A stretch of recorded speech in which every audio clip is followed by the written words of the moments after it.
Mag-consult o mag-apply para sa Australia and New Zealand visa? Kasi hindi nyo alam paano pumunta sa aming branch? Well, papakita namin kung paano pumunta sa Hagonoy branch. So, simulan po muna natin dito sa Robinsons para mag-commute po tayo papuntang Hagonoy branch. Tara, punta na tayo.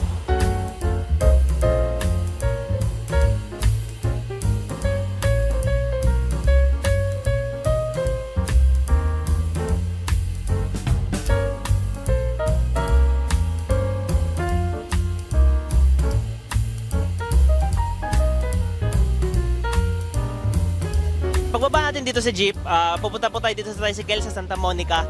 Tapos bababa po tayo sa may bandang elementary school.